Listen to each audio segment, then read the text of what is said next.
Good evening, Niner fans. Good afternoon. Good morning to some. Whatever time zone you're in. What's up? How are we doing? Thursday night football tonight. We're getting a little closer to game day. We had some good news, I guess, depending on how you look at it. I thought it was good news for the 49ers today. We're going to talk about it. Obviously, it's about the quarterback situation. Yesterday, we were a little freaked out, a little worried. Brock Purdy got placed in the concussion protocol. We saw all the clips. We saw all the you know, all the discussions. There's so many people saying so many things about the situation. But today it got a little clearer. We know Brock Purdy again in the concussion protocol, didn't practice yesterday. And, the big takeaway from Brock Purdy being in the concussion protocol is the fact that if he doesn't start, Sam Darnold starts. And then it starts freaking the fan base out because is Sam Darnold good enough to win a game with the 49ers? You get a little stressed out. The 49ers have lost 2 games in a row, and everybody's in panic mode. We're hitting the panic button. So let's talk about it. How's everybody doing today?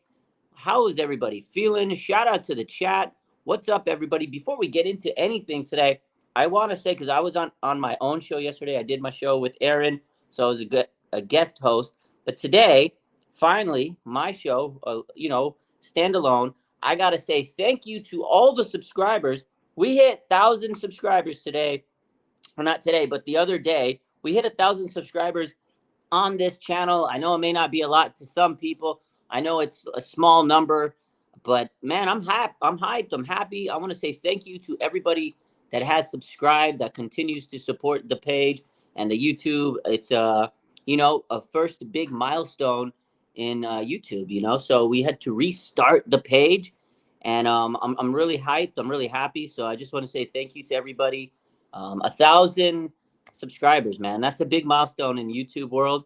I know for some, again, it may not be that big, but we had to restart the page, man. And I'm not gonna lie to you, I was frustrated. I was down. I was a little depressed. I was stressed out, man. When you have to restart something, it sucks. But I do want to say thank you. We're building it. Hopefully, it gets to the point where I want it to one day. But thank you. I know I don't post all day on the YouTube like I do on my other channels, and all it is me just talking to you guys. But I really appreciate it. So thank you so much. 1,000 subscribers is pretty dope. When I saw that, now don't you unsubscribe and make me go below 1,000. I'll be sick. But again, thank you to everybody that supports. Let's get right into it, baby. How we feeling today, man? I appreciate all the kind words in the comment section. I see everybody's comments.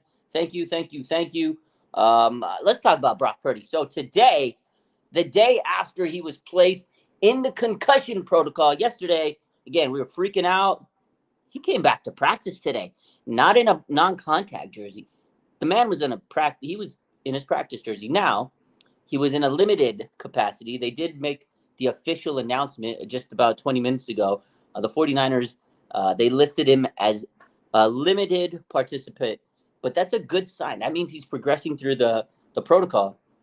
Dr. Nirav Pandya today and Matt Maiocco also had this information. They said based on the NFL concussion protocol, this would appear to be step 4 out of 5. So Brock Purdy is almost clear through this concussion protocol. So it must have been a mild one if he did have a concussion. And so again, based on the NFL concussion protocol, this would appear to be step 4 out of 5, what Brock Purdy did today. It says step 4 is participation in non-contact training drills. Non-contact training drills. So he didn't have to get hit contact again, right? He's in a limited fashion, which the report said. And it says during this phase, neurological, dealing with the nerves in the brain and everything, balance testing has to return to baseline. So he has to get his normal balance, steadiness. He can't be like looking like a drunk sailor out there. He has to have good balance. He can't be, slipping and falling. Has to return to baseline before heading to step 5, which is clearance for contact. So step 5 in the concussion protocol is he has to be able to tolerate contact. If you can't get your bearings right, if you can't stand up without swaying, without balance, they're not going to clear you to step 5. So he is right now in step 4. He's in non-contact training drills. He's able to go out there, throw, and he's doing it well, it looks like, again. And in order to get to step 5 and clear that, he has to get through the contact phase. So we're close. Brock Purdy out on the field. How are you guys feeling about that? Are you guys happy about that? Are you a little bit less stressed?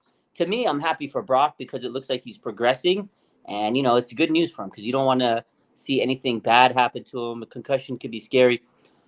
But again, as I said last night, I am a little timid of playing him through a concussion, even if he passes through it, I'm a little worried. I don't want him to get his bell rung again and then have another concussion going into the bye. So I am a little tentative, but again, we'll see how he feels and if he can progress. And the big news also is there's no Trent Williams. He did not practice again today. He has got the ankle sprain. So I'm a little concerned if Brock Purdy has to go out there and play without Trent Williams. But every week he's susceptible to pass rush and stuff. So I mean, you can't pussyfoot him. You can't handcuff him. At some point, he's got to play. I get that. I understand it. It's football. They're going to take hits, but I want to be a little bit more cautious. But at the same time, do we really want to trust Sam Darnold? Do we want to trust Sam Darnold? Right? Jimmy says if I was Kyle, I would bench Brock because Brock got hit pretty hard. He did get hit pretty hard, right? But it is nice to see Brock out there. Like, bro, when I saw those highlights today, I was like, oh, he got that dog in him. Look, yo, seriously, though, Brock Purdy must be made out of Wolverine blood or something because let's talk back to last year. Brock Purdy last year, oblique injury. He had the oblique injury. He played through the injury, and he beat Seattle, bro. He beat Seattle with busted up ribs. Dog in him. I remember that. I know he had the torn UCL. That sucked. We all cried about it, the NFC Championship game. But he came back so fast. Remember when he came back and he was throwing in training camp, and we were like, whoa, that was quick. And everybody thought he was going to be out for the year. Bro came back. He started. He's been starting every week. That's pretty impressive healing. And now he had a concussion. Yesterday, he was placed on the concussion protocol. Today, he's on step 4 of step 5.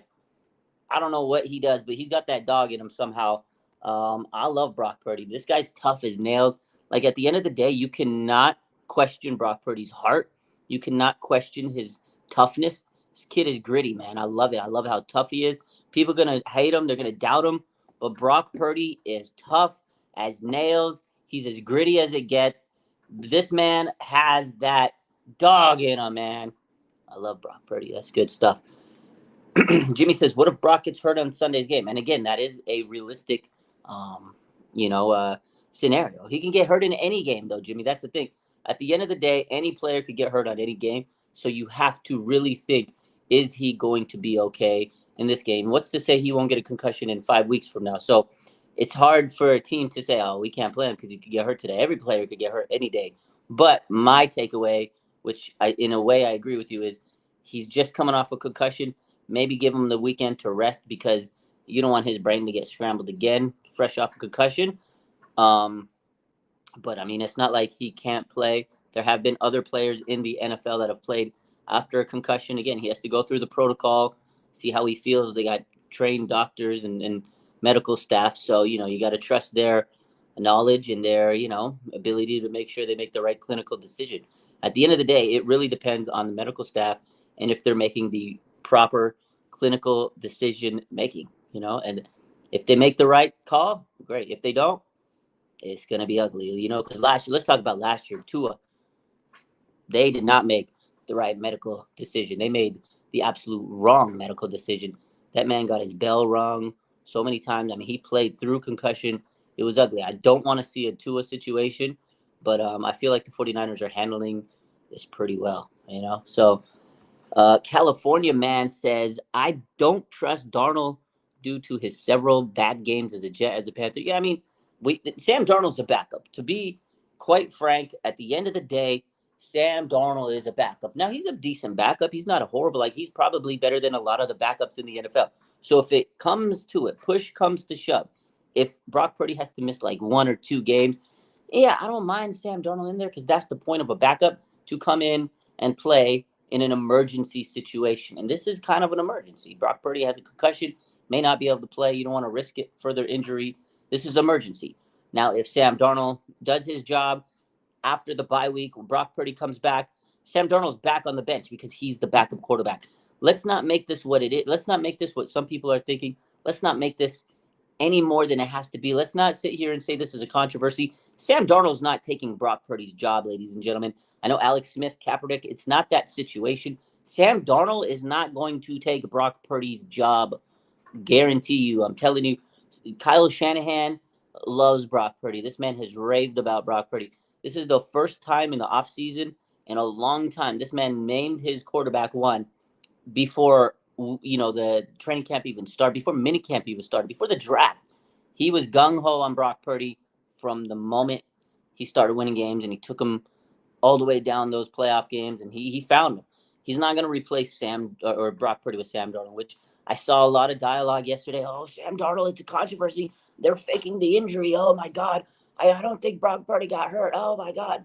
Listen, if you believe that, you're crazy. You're crazy to me. Sam Darnold is not taking Brock Purdy's job. If he has to play a game, again, he's a backup. It's an emergency situation. Brock Purdy will be back in the starting lineup.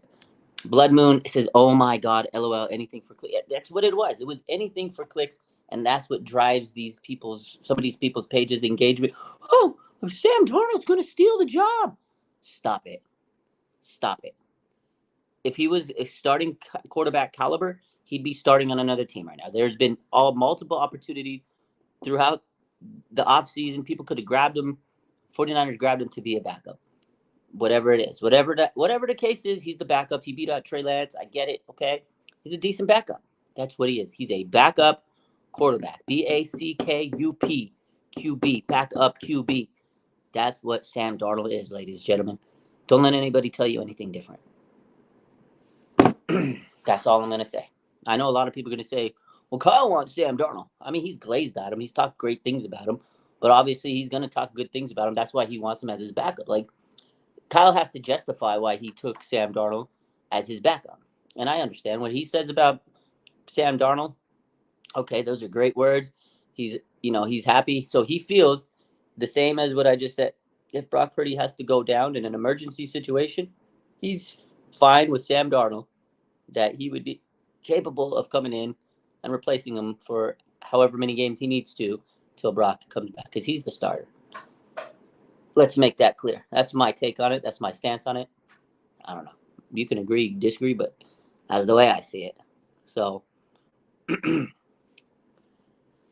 so finally, some positive news. Was dreading for Darnold to start. Now, again, it's not guaranteed that Brock Purdy is going to start, but this is good progress for him. This is a great news for Brock. I mean, again, concussions are scary, but the fact that he's out there practicing is really good news for Brock Purdy and the 49ers. But, I mean, it doesn't mean that he's not going to miss the game, Brock Purdy. It doesn't mean that Sam Darnold won't start, but it does look like a really good sign for Brock Purdy. It does look like he's on track to play Sunday, which yesterday it didn't look like that. Yesterday was like, we fear the worst. Brock Purdy might not play. So this is just good news regardless of the situation. It's good for Brock. I'm happy for Brock.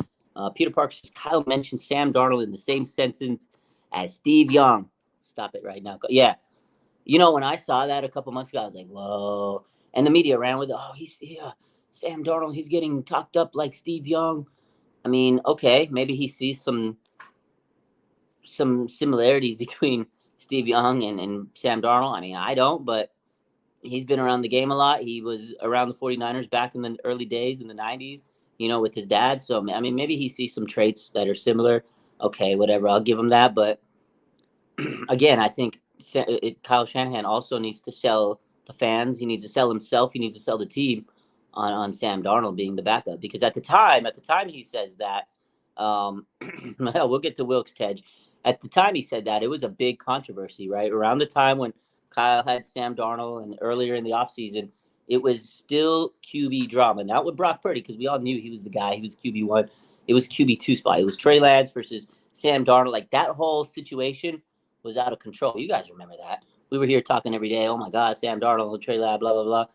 It was a wild situation back then.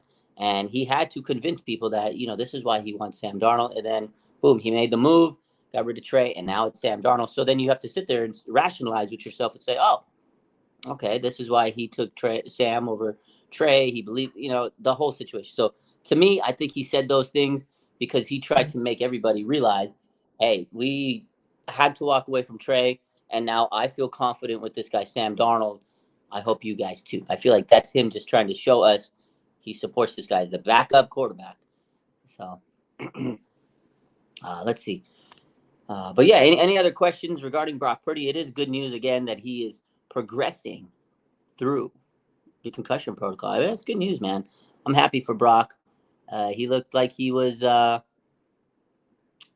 sharp out there and looking like he was, progressing well on those videos that they showed. So it was nice to see. I was hyped. I was like, oh boy, when I saw that video drop this morning, I was like, oh man, Brock Purdy's back. So I'm not gonna lie to you, I was hyped. I was like, let's go, hyped up for Brock. It's just good news when you see that because it's been a couple of weeks that have been dreadful news, a lot of injuries. So it's nice to get some positive news on the timeline when you have all this negativity going on. That's my take on it, anyways. Peter Parker says, I don't feel confident with Sam taking my order, let alone running this offense, especially in a game we need to win to bounce back. Yeah, again, I don't know if Sam Darnold could come in and win this game 100% for the 49ers against the Bengals. Bengals are coming off a bye week. They're trending in the right direction. But then at the same time, it's like, damn, is Brock Purdy going to be 100%?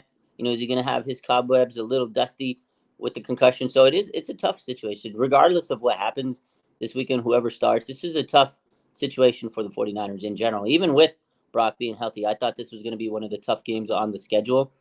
Before the season started, when we were looking at the schedule, this was the first game I had the 49ers losing. Now, don't kill me. I did have the 49ers losing this game back a couple months back, when the schedule dropped. But this was the first game I had them losing. I didn't think they were going to lose to the Browns. I didn't think they were going to lose to Minnesota. So things changed. Now the 49ers backs against the wall. They got to win this game. And that brings me to this question right here where Miguel says, do you believe we still have a chance with the number 1 seed? And I do.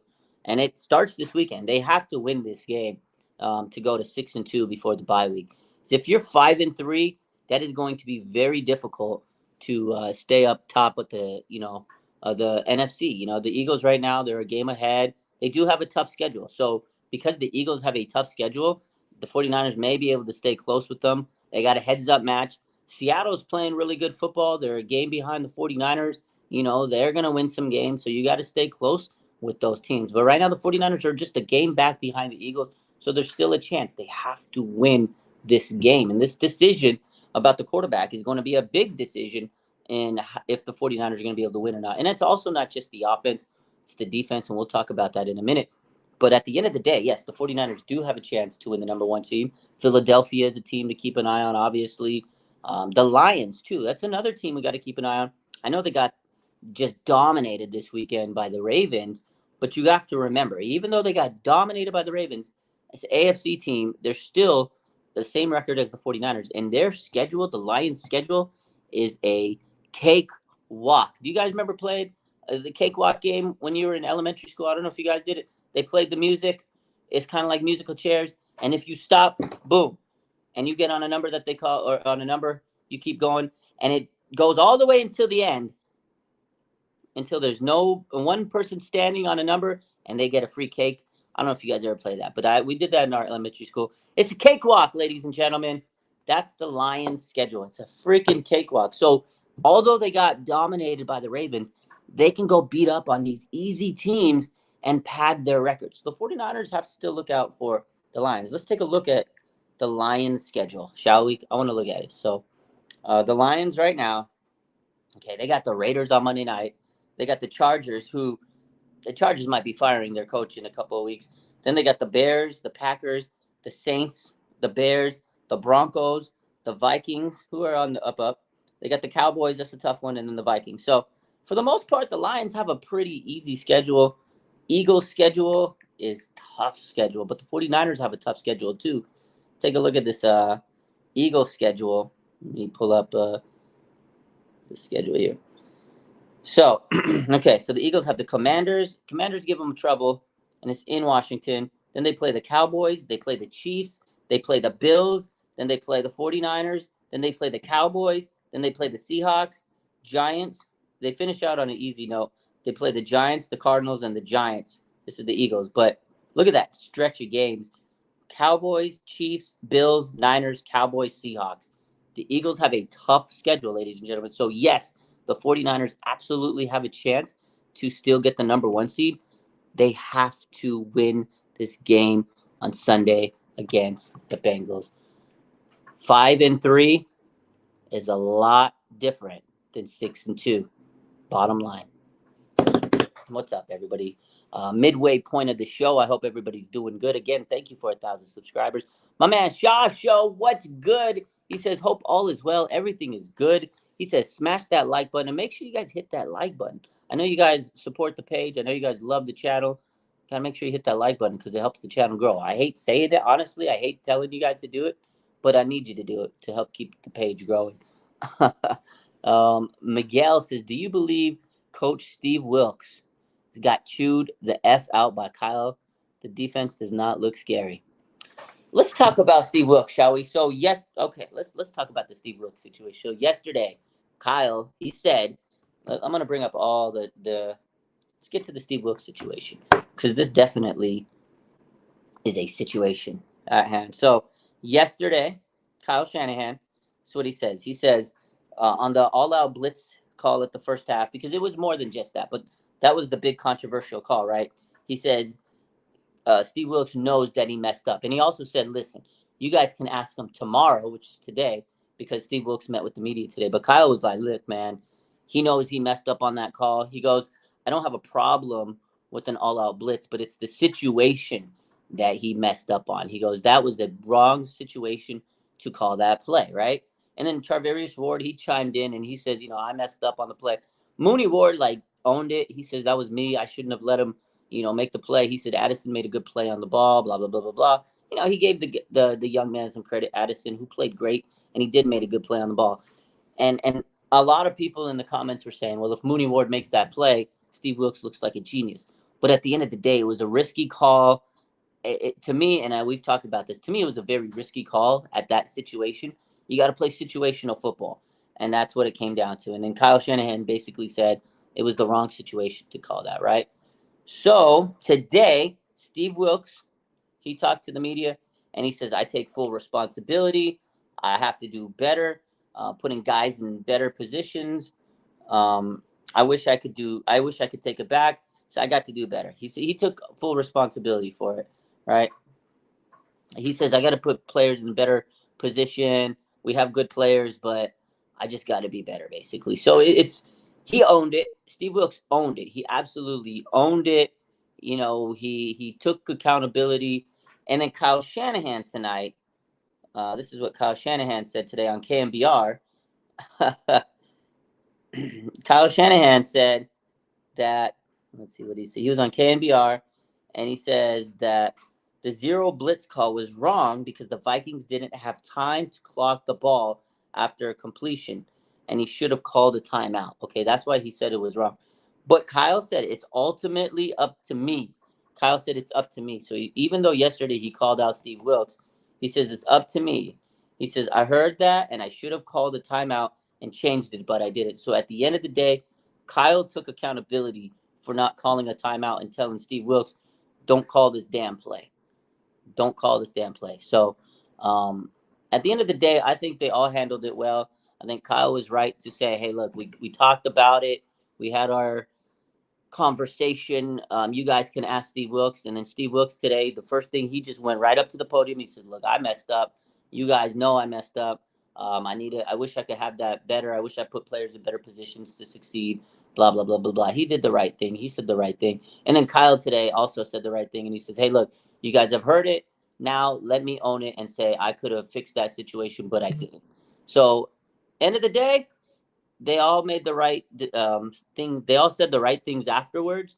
Now let's see if Steve Wilks is a man of his word and he figures his defense out, because this defense last week, it wasn't it. That's, they made some bad situational mistakes. But Steve Wilks addressed it. Kyle Shanahan addressed it. I think everybody handled it very well. And I think we got to move on. And let's hope that Steve Wilks can be better. And let's hope that if he does it and there's a bad situation, let's hope Kyle calls a timeout and says, yo, fix it. Fix it. So, fix it. My man 49er Fever, what's up? He says back to 1,000 subs. Appreciate it, man. Appreciate you. I love y'all. Again, I'm happy that we're back up to 1,000 subs. We're still pushing. We need to get to 4,000 watch hours. We're very close. We're close to 3K. So just keep supporting the channel and make sure you hit that like button and all that stuff. Christine says we will see Sunday. Absolutely. I mean, you can talk all you want. You can give me all the lip service you want, but actions speak louder than words. Hey, he said what he had to say. I'm proud of him. I'm happy he said what he said, but results are gonna speak. Let's see the results. Let's see what happens. Let's see you go on the field and do what you need to do. So, yeah. Susan says when Wilkes talked to the media today, I got the impression that there's some tension there. Oh yeah, it was like I felt like you could cut the tension with a knife. That's the vibe I got because like the media was asking him crazy questions, and he was just like I got it. He knew there was going to be some tough questions, and he just was like, all right, here we go. We got to address the elephant in the room. I respect that out of him, that he just straight up was like, all right, let's get it out of the way before we can talk about this and that. But he kind of felt like a little aggressive, like passive aggressive, like, okay, usually when we play, this is what he said. He said, usually when we play during the week and we make mistakes, we move on to the next week. He goes, so I want to move on to the next week. But he goes, before we get there, I know I have to address the situation, the blitz call out. Like he knew he had to do it, but the way he kind of went about it was like, you guys are going to come at me if I don't say anything, so let's address it. It was a lot of tension in that room. I can imagine if I was in there, I would have been like, oh, this is tough. But everybody handled it well. Let's see. Again, at the end of the day, we got to see the results on Sunday. So, I mean, between him and the team coaches, no, I think there's tension between him and the coaches, him and the media. I feel like there's just a lot of tension in general between. Also, Chris Forster. I don't know if you saw this, but they asked Chris Forster, go check out NBC Authentic Bay Area, whatever, NBC Sports. They had the 49ers NBC Sports. They have all the videos. So if you haven't caught up with them, go check them out. I love to do that when I get a minute because they play like the big, most informative tidbits. But Chris Forster, the offensive line coach, they asked him, and it was like, got so quiet. When I think it was Larry Krueger, he goes, "Well, how do you deal with like criticism as a coaching staff? If Kyle Shanahan calls you out or someone on your coaching staff, how do you guys deal with it? How do you internalize it?" I was like, "Ooh, that was a tough question." And Chris Forster says, "Like, hey, it comes with the territory. If you're a big coach, if you're out there making all this money and you're the big man on campus, so to speak, and the coach, if the head coach calls you out, you need to deal with it." He goes, that comes with the territory, man. You're not going to sit there and cry about it, man. He was spitting. He kept it 100. I was like, oh, wow. And he was like, listen, if that's what the coach wants, and if he says you made a mistake, you need to fix it. He says, if Kyle comes up to me and says the O-line stinks, I need to fix it. Like, that's the job. The head coach tells you what you need to do, and you need to figure out how to fix it. Like, he straight up said that, but, like, you can feel like that's kind of how he feels about, Steve Wilkes. Like, yo, you blew us this game, fix it. Like, you could kind of, if you could read the body language and how he was saying it, I was like, ooh, okay, Forster's hype today. But it's a great answer to a great question. But yeah, the coaches, everybody seems like there's some tension. And also the media, man, the media was coming at him like throwing left haymakers at him. I was like, wow, it was spicy in there. But it is what it is. You're going to have to deal with the criticism no matter what job you have, especially after a loss, man. It's going to be tough to deal with. And Forrester said that. He goes, if you lose in this league and you have a lot of talent and you're getting paid a lot, it comes with the territory. People are going to question you, and you have to put the results in to answer those questions and show them, look, we're figuring it out. We're learning. You got to move on. So that was interesting today. I was definitely like, wow, this whole situation, like, if you really, strip back and look at all that stuff, it's like, man, there's so much that goes into a game. And those little fine details are the reason teams win or lose.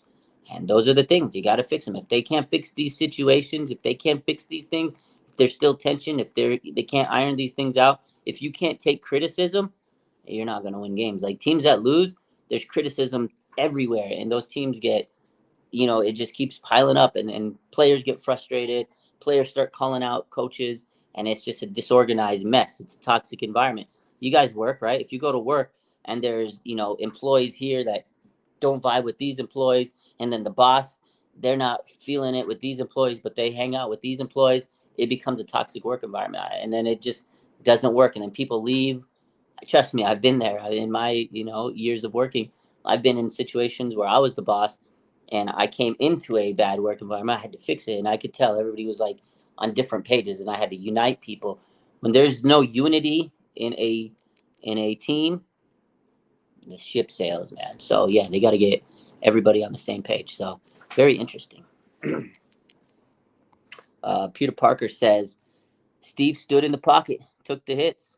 He admitted his mistake and that he's still learning. I can respect that, but he's got to pull the greatness out of the defense fast. No, agree, and I agree, Peter Parker, that he took the criticism, he owned it, and I absolutely respect him for it. But moving on, you can talk all you want to talk.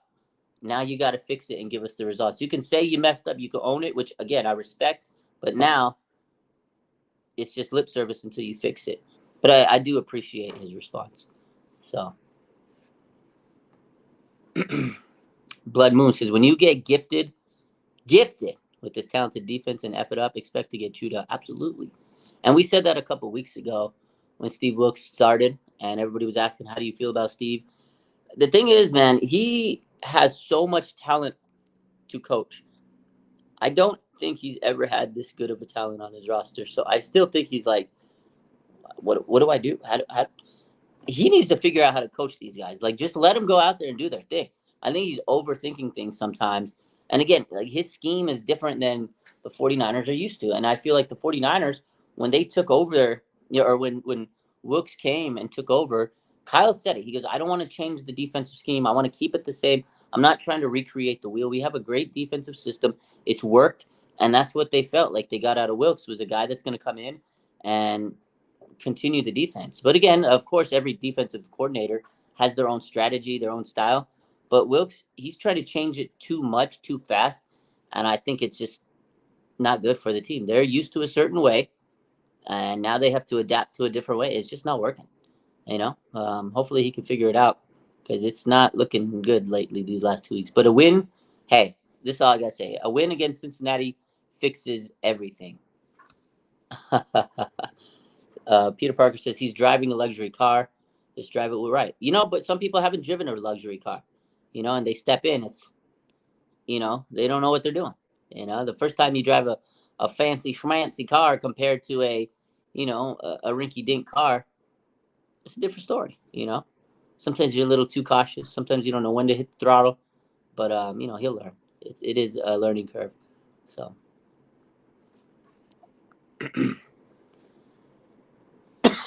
Jorge says, do I think Bosa's playing too much on the right side? I thought he was weaker on that side. I don't necessarily think he's playing on one side too much. I just think, and he admitted it yesterday, that he's just not in shape. He's overthinking things.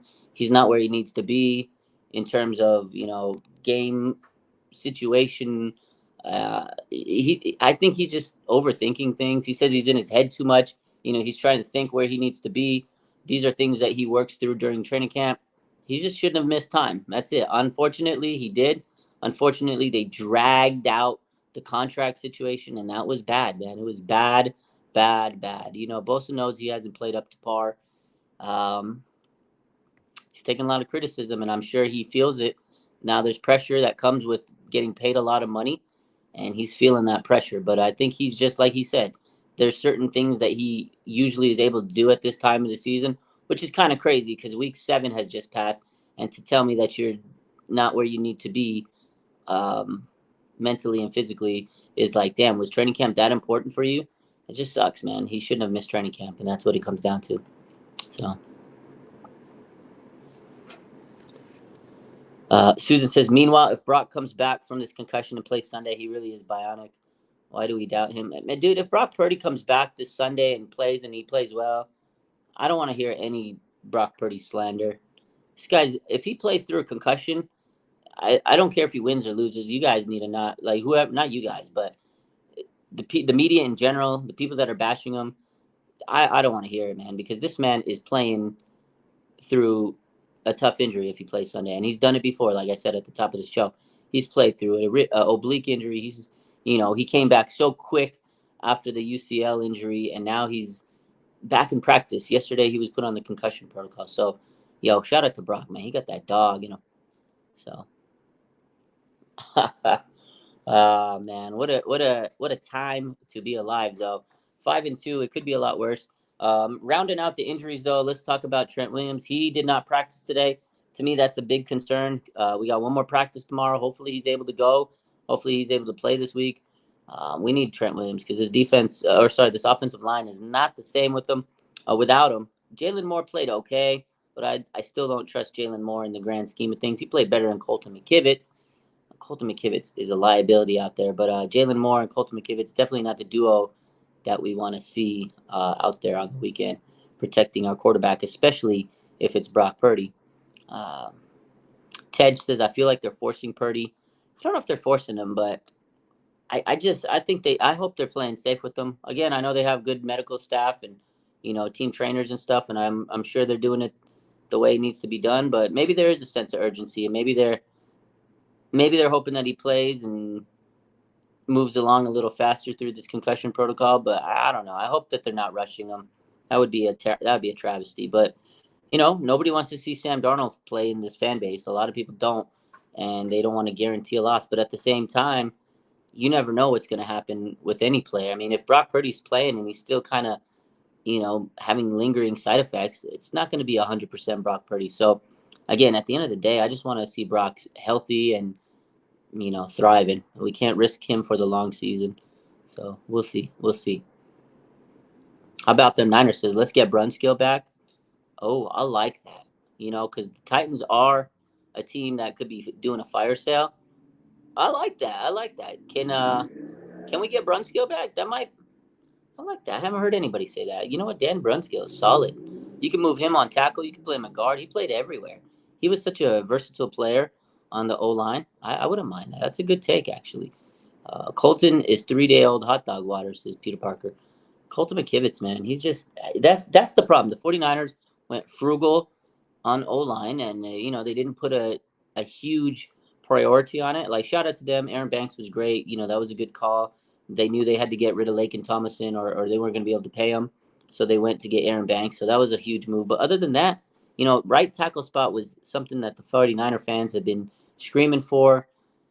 Mike McGlinchey just wasn't the guy. They drafted him top 10 pick, and he just wasn't there. He wasn't a top 10 pick, and they went with the frugal route and tried to get Colton McKivitz a shot, and he's just not looking like the guy that's going to be able to be a perennial starter on this team. So, yeah, I'm not too high on Colton McKivitz. He looked bad Sunday. Let's see what happens though moving forward. Hopefully he gets better, but I mean, you don't want to sit there and say, "Oh, hopefully he gets better." You want a guy that's solid and you can count on. So,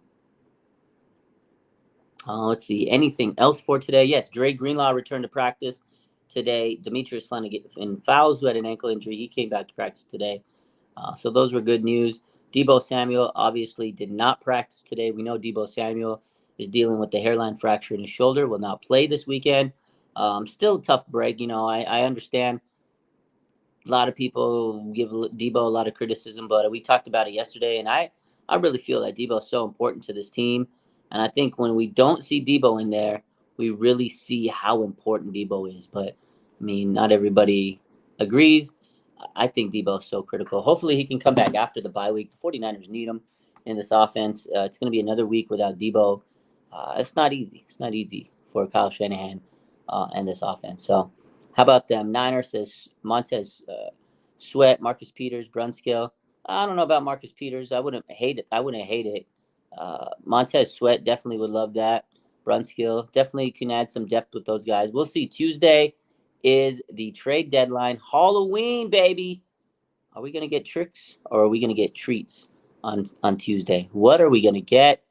I'm excited for Tuesday. The trade deadline, Halloween. I love Halloween. That's like one of my favorite holidays. I'm hyped up, man. I can't wait to get some candy. This is the first year in about like 7 years that I'm actually gonna be handing out candy. It's been a while because my old place I lived at, there was no kids other than my daughter and one kid that lived down on the down area that she used to play with when she was younger. There's no kids in that area, So we didn't pass out candy. Nobody. There was it wasn't an area where you pass out candy. The place I live out now, it's huge community, a lot of kids here. Everybody's decorated their patios. It's gonna be cool, man. I can't wait to see all the trick or treaters, get some candy, pass out candy. So we'll see. I love Halloween. RF Gang says, "How about Sertan?" I know there's been rumors saying that the Broncos would trade him or whatever the case is. I don't think the Niners are going to get Patrick Surtain. I mean, I would love it. I think every Niner fan would go crazy. It would break the internet. I don't think the 49ers are going to make a move for Patrick Surtain. It's just going to be too much. Obviously, in terms of what they need to give up, it's going to be probably multiple first-round picks. I would love it. I think we'd all go crazy. But I just don't see the 49ers making a move for Patrick Surtain. I think if they go for someone, it's going to be a little bit more of a mid-tier. We talked about this a couple of days ago, probably a Jalen Johnson type, somebody in the mid-tier of cornerbacks. So, again, we'll see. We'll see. Last year, they surprised us all and went and got CMC. So, who the hell knows, man. If we got Patrick Surtain, though, on the 49ers, if the 49ers wouldn't have got Patrick Surtain, these two losses, I would say, okay, who cares? We got these two. We good, baby. I'd be so excited if we got Patrick Surtain. God, man, that'd be so good. I was hyped on him when he was coming out of the draft. That would be amazing. But I don't want to have false hope. I don't want to sit here and get my hopes up. So I'm going to sit here and say it's not going to happen. So if it does happen, we're going to be hyped up, baby. But anyways, yeah, good news for Brock Purdy again today.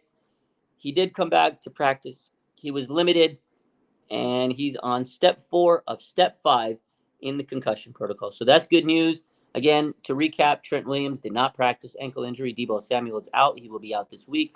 Dre Greenlaw came back to practice today, which is huge news.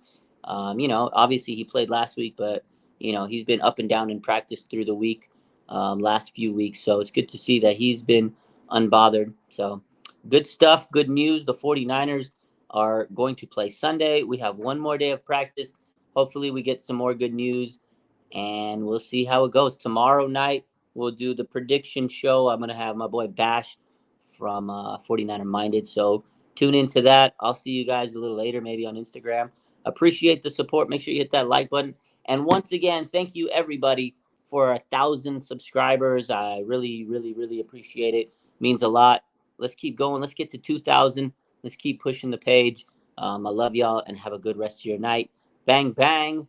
Not a gang. Thursday night football. Who do you guys take tonight? Bucks or the Bills? I think the Bills are going to win. That's my pick for tonight. Yeah, I think the Bills are going to win on Thursday night football. You guys have a good rest of your night. Bang, bang. And a gang.